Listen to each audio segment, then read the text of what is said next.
Provincial Department of Social Development and the eThekwini Metro Police failed to fulfill its responsibility to victims of violence at the hostel. Our reporter Desan Tathia is there today and joins us now live. Desan, of course, the South African Police Service were also pointed out as one of the groups that are to blame for not carrying out their duties to protect the hostel residents. What are they saying?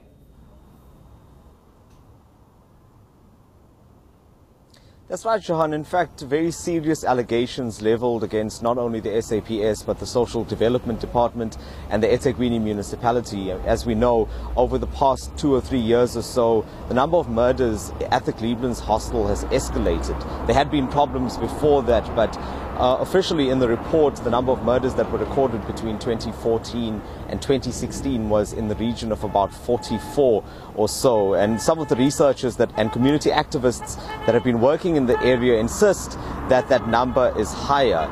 But it seems that the responsibility of taking care of the safety concerns and security concerns of residents does fall squarely on the SAPS's shoulders. And I have here with me Brigadier Jay Naika of the SAPS, who's here to respond to these allegations made in the Public Protector's report. Jay, thank you for joining us. The Public Protector doesn't mince her words in her latest report. She does say that the SAPS has failed the residents of Glebelands hostel. How do you respond to that? Well, I think all victims of crime will say that they were failed, at some stage or the other. But from the SAPS side, with regards to the Glebelands hostel, we've done everything that's within our power and within our control to ensure that residents are safe. For the past 3 years or so, we have a permanent deployment in the hostel, and this includes, very, very critical disciplines within SAPS, like the National Intervention Unit, the Tactical Response Team, Public Order Policing Unit, and they're on a 24-hour basis in the hostel, patrolling the hostel, trying to get information from residents in the hostel so that we can operationalize it, conducting random searches, roadblocks, and so forth. We also have a joint operational center that's established within the hostel, and this also serves as a reporting point for people living in the hostel if they want to report crimes to the SAPS. With regards to the arrests, the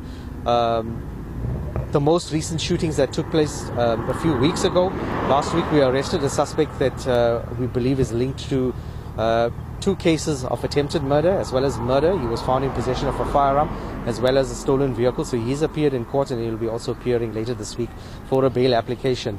So as the SAPS, I think we're doing everything that's within our control. There still exist challenges, with the investigations.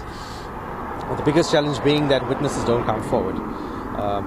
They obviously for fear of the suspects behind these arrests. So when we arrest and we take people to court, the challenge becomes, with the investigation where witnesses don't want to testify in court. Jay, one of the other issues that was raised, not just now in the Public Protector's report, but previously when we've spoken to residents, for example, was the relationship between the SAPS and residents here. And they felt that relationship was strained. What's being done on that front to encourage a relationship where residents feel comfortable enough to come forward and provide the information that you require? Look, what we've done, we have had a lot of community engagements.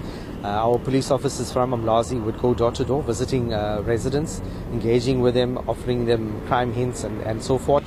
There has been a lot of other engagements from other departments which we were involved in. We also were involved in recently where we had soccer tournaments, with SAPS and residents in the hostel.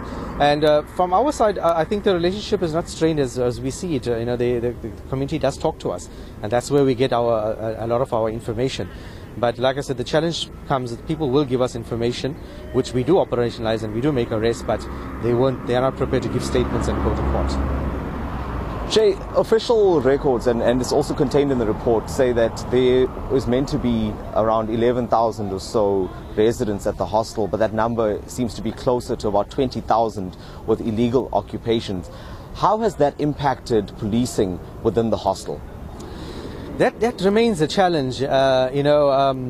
Even the fact that where people actually live, the database of where people actually live is posing a challenge to our investigators. They tell me that, when they look for a suspect, often they would be told he's living in a certain block, in a certain room.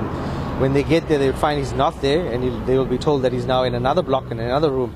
So it seems like people within the hostel seem to be moving around, and that's posing a problem. And obviously the overcrowding also brings its own challenges with it. The access control still remains a big challenge for us. The municipality has done its best and fence the entire hostel off, but unfortunately residents don't like that that security measure. You see they've opened up parts of the fence so that they can have easy access. Access control to us is such a problem that our police officers tell us to make them or to allow them to manage the process much more easier. They are recommending that we actually fence off each block, because that itself will contain the crime within the hostel. And Jay, lastly, before I let you go, there have also been allegations of police brutality over the years that have arisen, and that's we've heard of stories of corruption and police officers being bribed. Is it a problem that you're still facing as the SAPS? We know a lot of those cases are under investigation by the IPID, but what measures are you taking to prevent such from happening on an ongoing basis? Look, we don't condone our police officers being involved in any forms of brutality, irrespective of the situation in the hostel and the challenges that exist.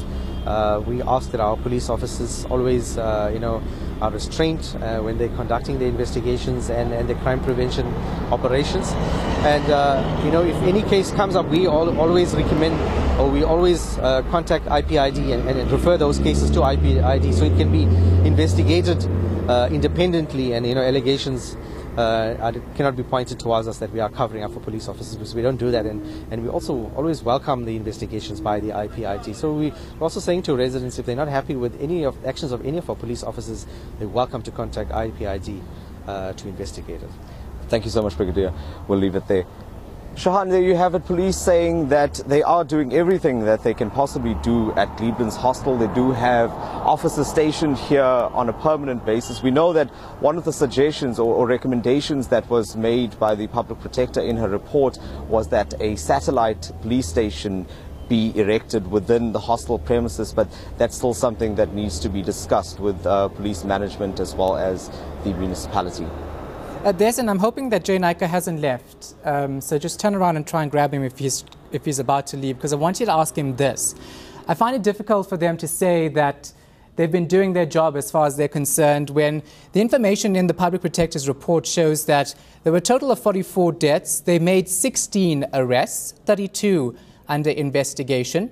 And then a further update on that, 44 deaths, and then they made 11 arrests in relation to the murders. Now, he seems to be putting the blame on a slow justice system, a slow court system.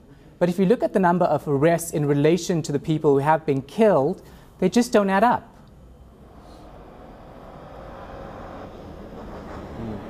That's right. In fact, I will put that question to him right now. Brigadier, one other question just before we let you go is around the issue of the number of arrests, the number of murders versus the number of arrests. And I know you did say to me off camera earlier that that number has since changed. But what is the reasoning behind that, or what have been, why is it that the number of arrests in relation to the number of murders still remains relatively low? Look, like I say, there is those challenges of people not coming forward. People will give us information, but they're not prepared to give us statements so that we can take those cases to court, and they're also not prepared to go to court. Look, some of the cases, and I need to add this, I think, we may talk around the cases. I know a lot of cases are being bandied around, there's figures being thrown around. A lot of those murders are not being committed in the hostels, because once the security in the hostel improved, people involved in various conflicts were then taking the battle outside of the hostel complex. So we were finding that some of the cases that were brought to our attention were committed in other policing precincts, and that alone, brings a challenge to us. The other issue that I wanted to raise was the fact that not all these cases are related to the conflict within the hostel.